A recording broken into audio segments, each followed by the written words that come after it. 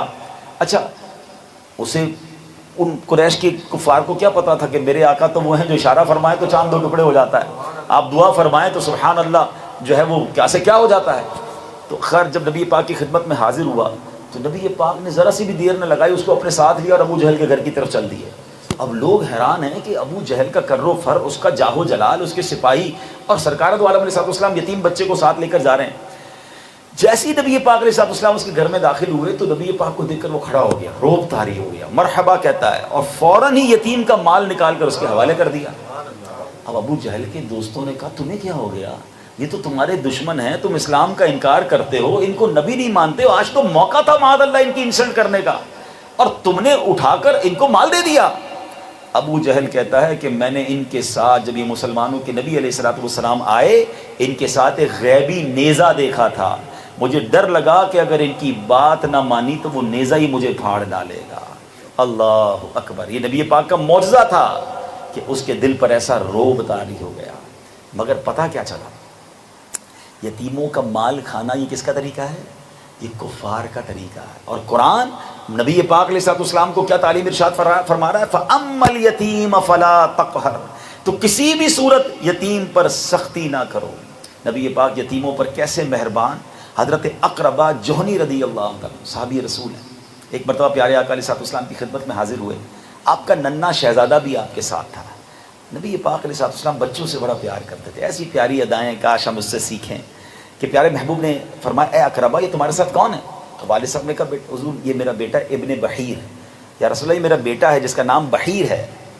تو فرمایا ادنو، اے بیٹا میرے پاس آؤ۔ نبی پاک نے اپنی گود میں بٹھایا تو پوچھا بیٹا تمہارا نام کیا ہے؟ حالانکہ والد نے بتا دیا تھا، مگر بچے سے اور پیار کا اظہار اور اس کو قریب کرنا ہے۔ تو بیٹا کہتا ہے کہ بحیر، یا رسول اللہ میرا نام بحیر ہے۔ تو پیارے آقا نے فرمایا ولا لیکن اسم کا بشیر، تمہارا نام بحیر نہیں ہے، آج سے بشیر ہے۔ کیونکہ بحیر کے معنی ہوتے ہیں ایک جگہ پانی جمع ہو جاتا ہے، تالاب۔ اب اس کا کوئی فائدہ نہیں نا، اس نام کا کیا مطلب ہے؟ تالاب نام کے بچے کا کیا؟ ہم یہ بھی سیکھنا ہے اس حدیث سے، یہ بھی سیکھنا ہے کہ نام کا کوئی فائدہ ہونا چاہیے۔ عجیب عجیب نام لوگ رکھتے ہیں، ایک عجیب ریس چلی ہوئی آج، لوگ کہتے ہیں یار مولانا صاحب کو ایسا نام بتائیں پورے خاندان میں کسی کا نہ ہو، پورے محلے میں کسی کا نہ ہو، پورے گاؤں میں کسی کا نہ ہو، یونیک۔ بھائی یونیک کے چکر میں بغیر معنی کے نام رکھو گے جس کا کوئی معنی ہی نہیں ہے، جس کا کوئی فائدہ ہی نہیں ہے۔ حالانکہ حدیثوں میں آتا ہے جس بچے، حدیث پاک کا مضمون ہے کہ جس بچے کا نام محمد ہو یا احمد ہو، قیامت کے دن اس کی اور اس کے والد کی مغفرت کر دی جائے گی۔ نبی پاک کی نسبت سے اگر وہ نام رکھے تو ہمیں تو اچھے نام، نسبت والے نام رکھنے ہیں تاکہ گھر میں برکتیں آئیں۔ وہ انگریزوں کے نام پر عجیب عجیب سٹوریوں سے، کئی ڈرامے سے نام نکالا، بچے کا نام رکھ دیا۔ وہ مطلب کیا؟ مطلب ہم کو کچھ بھی نہیں پتا۔ اچھا پھر قرآن سے نام رکھنے کا بھی بڑا عجیب انداز ہے، قرآن کھولا اور جو لفظ سامنے آیا وہ نام رکھ دیا۔ وہ ایک چٹکلا ہے نا کہ ایک خاتون کے یہاں بیٹی پیدا ہوئی تو نام کیا رکھا؟ انہوں نے قرآن شریف کھولا تو سورہ کوثر سامنے آئی، انا اعطیناک الکوثر، پہلی بیٹی کا نام کوثر، چلو یہ نام تو اچھا تھا۔ دوسری بیٹی پیدا ہوئی، پھر قرآن کھولا، وہی فصل لربک ونحر، دوسری بیٹی کا نام ونحر۔ تیسری بیٹی پیدا ہوئی، انا شانئک ھو الابتر، تیسری بیٹی کا نام رکھ دیا ابتر۔ کہ قرآن سے رکھا ہے؟ بھائی قرآن میں ابتر کے معنی تو پڑھو، نسل کٹا ہوا، یعنی قرآن میں تو لفظ خنزیر بھی ہے، شیطان بھی ہے، تو کیا وہ نام رکھ لیں گے؟ کوئی نسبت ہو، کوئی مطلب ہو، کسی سے پوچھ کے رکھیں۔ اور کوئی حرج نہیں کہ اگر گھر میں، خاندان میں ایک ہی نام کے بہت سارے ہوں۔ امام غزالی کا آپ نے نام سنا ہوگا، کتنے مشہور صوفیاء کرام کے، یہ سمجھیے کہ امام ہیں۔ نام کیا تھا ان کا؟ محمد۔ والد کا نام محمد، دادا کا نام محمد۔ جی امام غزالی کا نام کیا ہے؟ محمد بن محمد غزالی علیہ رحمۃ اللہ الوالی۔ ہم کہتے ہیں حضور پورے پنڈ میں کسی کا نام نہیں ہونا چاہیے۔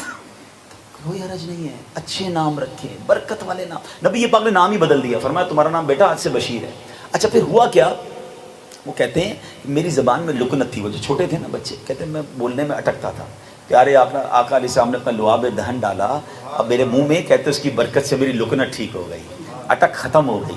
پھر نبی پاک نے میرے سر پر ہاتھ لگایا، فرماتے ہیں اب میں بڑی عمر کا ہو گیا ہوں، پورے سر کے بال سفید ہو گئے ہیں، مگر جس جگہ میرے آقا نے ہاتھ لگایا اب بھی وہاں سے سیاہ بال ہی نکلتے ہیں، وہ بال سفید نہیں ہوتے ہیں۔ چند لمحوں کے لیے ٹھہرے تھے تم جس پیڑ کے نیچے، ہیں چند لمحوں کے لیے ٹھہرے تھے تم جس پیڑ کے نیچے، سنا ہے آج تک اس پیڑ کا سایہ مہکتا ہے۔ یہ ہے میرے آقا کی شان۔ یہ پیڑ بھی الحمدللہ مجھے دیکھنے کی سعادت ملی ہے۔ یہ ایک الگ اسٹوری ہے جو اب جارڈن میں ہے کہ جہاں نبی پاک نے قیام کیا تھا، اور آج اس پہ 1400 سال گزرنے کے بعد بھی وہ درخت ویسے ہی صحرا کے اندر ہرا بھرا کھڑا ہے۔ تو شان مصطفیٰ ہے۔ مگر یہاں پتہ یہ چلا کہ بچوں سے برتاؤ۔ اب پھر ہوا کیا کہ یہ صحابی رسول جو تھے نا، ان کے والد صاحب شہید ہو گئے، اب ان کا نام بشیر ہو گیا تھا، نبی پاک نے ان کا نام بشیر رکھ دیا تھا، خوشخبری والا۔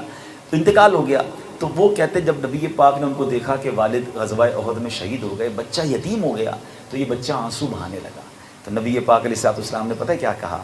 اسکت، اے بشیر چپ ہو جاؤ، اما ترضى ان اکون انا ابوک و عائشہ امک، تمہارے والد کا انتقال ہو گیا ہے لیکن تم کیا اس بات پر راضی ہو کہ میں محمد علیہ الصلوۃ والسلام تمہارا والد بن جاؤں اور عائشہ تمہاری والدہ بن جائیں؟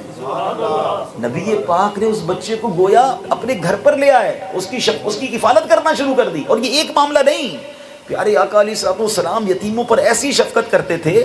حضرت جعفر طیار ہیں، جنگ موتا میں ہیں، 950 کلومیٹر دور ہے یہ علاقہ جو ہے مدینہ منورہ سے، مگر میرے آقا صحابہ کو یہاں بیٹھ کر لائیو گویا ٹیلی کاسٹ بتا رہے ہیں کہ اس وقت جنگ کی کیفیت یہ ہے، اس وقت جنگ کی کیفیت یہ ہے۔ نبی پاک نے فرمایا کہ اب جھنڈا جعفر نے تھام لیا ہے، صحابہ مدینے میں بیٹھے ہیں، اور تھوڑی دیر بعد فرمایا کہ جعفر بھی شہید ہو گئے ہیں۔ پیارے آقا نے 950 کلومیٹر اوے سے یہ بتایا، اور یہ بخاری کی حدیث ہے کہ آقا نے جنگ موتا کے حالات صحابہ کو بتائے، حالانکہ 950 کلومیٹر سے خبر آنے میں کئی دن لگتے، مگر لائیو پیارے آقا علیہ السلام نے بتا دیا۔ جبھی تو اعلیٰ حضرت کہتے ہیں نا، سر عرش پر ہے تیری گزر، دل فرش پر ہے تیری نظر، ملکوت ملک میں کوئی شے نہیں وہ جو تجھ پہ آیا نہیں۔ اب کیا ہوا؟ نبی پاک حضرت جعفر کے گھر پہنچ گئے، شہید ہو گئے، ان کے گھر والوں کو خبر دی، پیارے آقا کی آنکھوں سے بھی آنسو رواں ہیں، مگر نبی پاک علیہ السلام نے آپ کی زوجہ سے کہا کہ تم پر بچوں کا فقر و فاقہ کا خوف ہے؟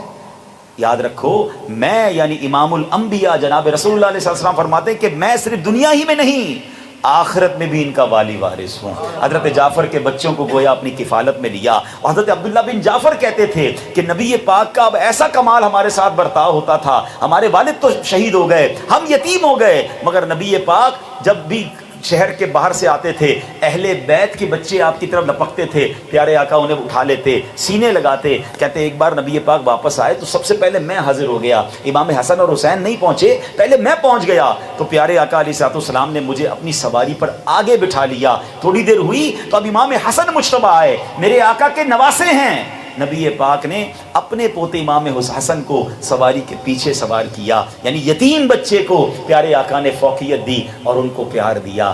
دس is the message for all of you. آج جمعے کے بیان کا میں یہ پیغام لے کر آیا ہوں، ہمارے خاندانوں میں بھی یتیم بچے ہوتے ہیں، ہمارے خاندانوں میں یا آس پاس بھی وہ بچے ہوتے ہیں جو یتیم ہوتے ہیں۔ سب سے پہلے تو ایک بات یاد رکھنی ہے، کسی یتیم کا حق نہیں کھانا، یہ اللہ کے غضب کو دعوت دینے والا معاملہ ہے۔ ہمارے یہاں ہوتا کیا ہے، خاندان میں کسی کے والد کا انتقال ہو جائے، ترکہ تقسیم نہیں کرتے، وراثت تقسیم نہیں کرتے، اور یتیم کا مال اس میں ملا ہوا ہوتا ہے اور جناب پورا خاندان کھا رہا ہوتا ہے۔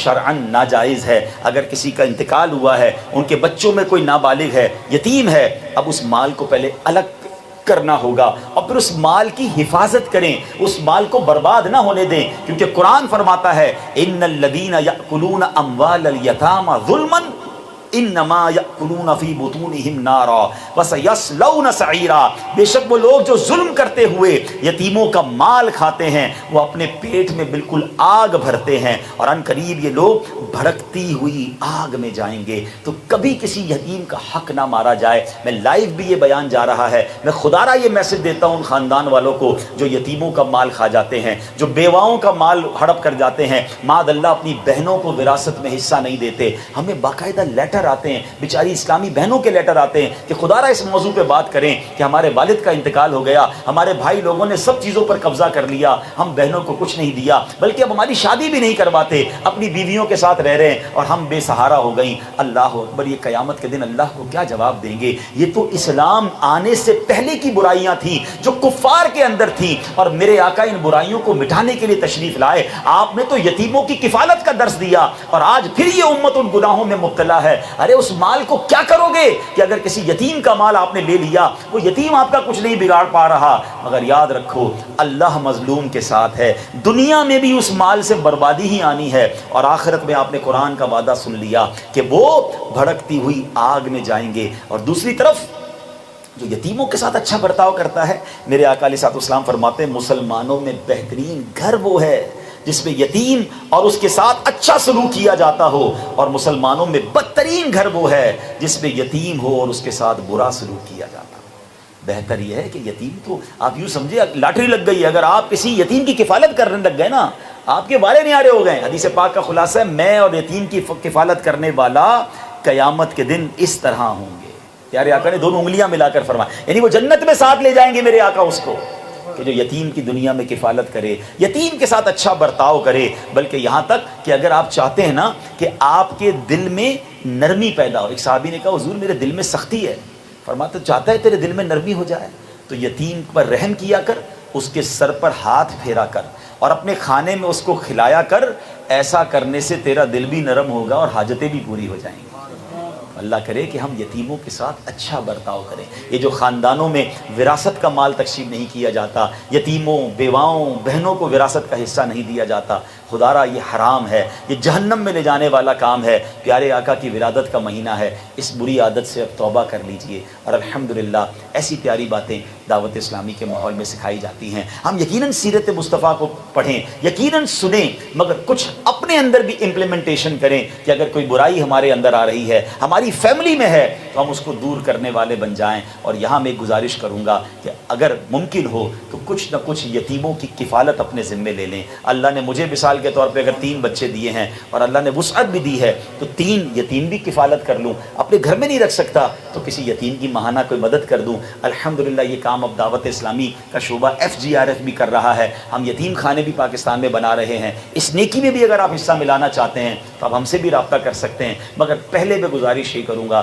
کہ آپ اپنے رشتہ داروں میں یتیموں کو دیکھیں, اپنے خاندان میں یتیموں کو دیکھیں. ہر بندہ اپنی فیملی کا خیال کر لے تو اس طرح معاشرے میں بہتری آ جائے گی. اور یہ بہت بڑی نیکی ہے. اس کی تعلیم کا, اس کی تربیت کا, اس کے کھانے پینے کا, اس کی نشو و نما کا آپ انتظام کریں. کیا معلوم اس کی برکت سے اللہ ہمارے بچوں میں خوشیاں عطا فرمائے. اللہ مجھے بھی یہ نیکی کرنے کی توفیق عطا فرمائے, آپ کو بھی نصیب فرمائے اور آج کے دن کی برکت نصیب فرمائے. آمین بجاہ النبی الامین صلی اللہ تعالی علیہ وسلم. ویڈیو دیکھنے کا شکریہ. اگر آپ چینل پر نئے ہیں تو سبسکرائب کر لیں اور ساتھ ہی ساتھ بیل آئیکن پر بھی کلک کر دیں تاکہ یوٹیوب ہماری ہر ویڈیو کا نوٹیفیکیشن سب سے پہلے آپ کو بھیج دے. جزاک اللہ.